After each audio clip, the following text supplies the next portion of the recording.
سر حث ربنا سبحانه وتعالى على الهجرة؟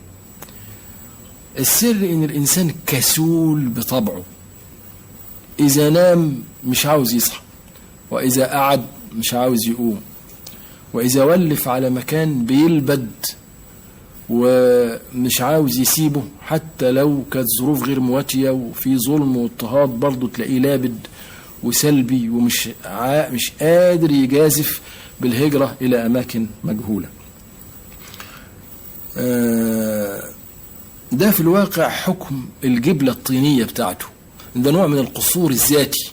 القصور الذاتي صفة من صفات المادة الجامدة، وإحنا بحكم الجبلة الطينية وإننا من تراب ففينا بعض من هذه الصفة، صفة القصور الذاتي. احنا درسناها في الطبيعة. القصور الذاتي انك انت لو رميت بلية كده تتناها ماشية مش ممكن تقف الا اذا استخدمت انت القوة، وكذلك اذا حطيت البلية واقفة مش ممكن تتحرك الا اذا استخدمت قوة. ففي تقاصر باستمرار المادة، اذا حطيتها في مكان مش عاوزة تغير الوضع، اذا كانت ماشية مش عاوزة تقف، واقفة مش عاوزة تمشي. فده بيسموه القصور الذاتي في المادة، وده سبب الكتلة المادية بتاعتها. هذه الصفة لأن إحنا معمولين من المادة ومن التراب ومن الطين، فأصبح فينا من هذا القصور الذاتي اللي بينعكس على شكل بلادة في الطبع وكسل، ويبقى الواحد نايم مش عاوز يصحى، وقاعد مش عاوز يقوم، ولابد في بلده ومش عاوز يهاجر بالرغم من سوء الظروف والمظالم والاضطهادات وإلى آخره. لكن ربنا ما يحبش للإنسان يكون كده، ولا لأي كائن حي، لأن دول كلهم فيهم ربنا أودع فيهم قوى الحياة وحوافز الحياة كلها. فعشان كده ربنا له أحكام كتيرة عشان الإنسان يغالب طبعه عموما، مش بس الطبع ده، يغالب كثير من الطباع الطينية اللي فيه. يعني مثلا احنا بناكل وعندنا معدة، وبحكم الحيوانية اللي فينا عاوزين ناكل، من وقت الآخر يقول لنا صوموا علشان نغالب هذا الطبع. عاوزين ننام يقول لك لا، اسهر، قم الليل إلا قليلا، تهجد. كذلك الإنسان يبقى لابد في وطنه رغم الظروف السيئة ومش عاوز يهاجر ولا يغامر، يقول له هاجر، ولو ما هاجرش يحاسب يوم القيامة، يقول له ألم تكن أرض الله واسعة فتهاجروا فيها. مغالبة الطبع الترابي، يعني ده جزء من التكاليف والشرائع محطوطة بالحكمة دي. يعني مثلا الشهوة، الإنسان بحكم أنه حيوانيته يبقى عنده شهوانية، فربنا يقول لك اكبح الشهوة دي، غالب هذه الشهوة، اقمع هذه الشهوة. مغالبة الطبع يعني أصبحت جزء من الأمر الديني.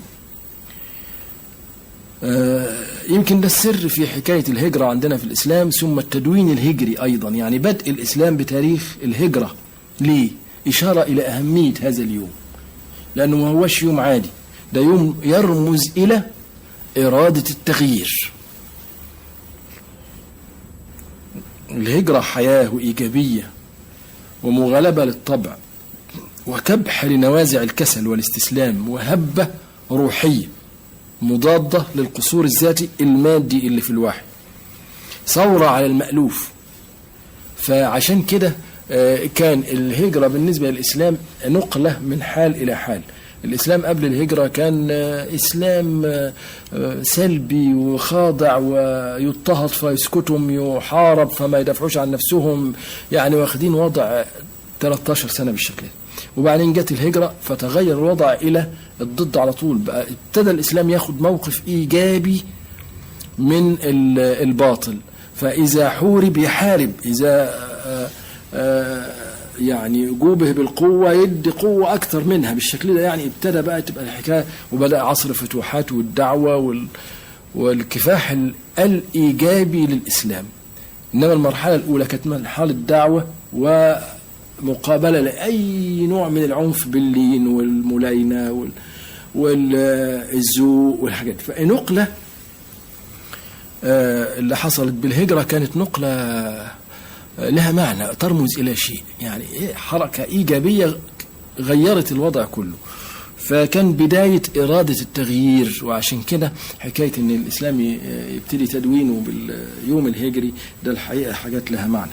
وقلنا إن الهجرة في الواقع مش مجرد إن واحد بياخد هدومه وياخد شنطته ويمشي، دي هبة روحية. يعني الروح بتعبر عن نفسها من جوه، رافضة بقى الخنوع بتاع المادة والطين ده، وقاعد لابد ومش عارف إيه، يروح نافض ده كله واخد شنطته ومسافر. رايح فين مش ضامن، لكن غامر. يعني ثورة على القصور الذاتي المادي اللي هو من صفات المادة الجامدة. ده سر قداسة الهجرة، وإنها اتنص عليها في الكتاب. ومش بس ربنا نص عليها، لكن ربنا ادانا شواهد في الحياة وفي الكتاب الكون كله من أنواع مختلفة من هجرة كل الكائنات، من طيور لأسماك لفراشات، كل كائن له هجرته. فربنا سبحانه وتعالى لما يعمل ظاهرة متكررة كده في الكون، يبقى دي نوع من لفت النظر إلى إن دي مهمة الحكاية دي، خد بالك منها. فهي في الواقع لفتة إلى كل شاب إنه باستمرار يحاول يكون إيجابي، ويحاول يكون مغامر، ويطلع في الآفاق يضرب في الأرض، وإن هي دي الحياة، وهي دي سنة كونية ربنا أرادها للإنسان.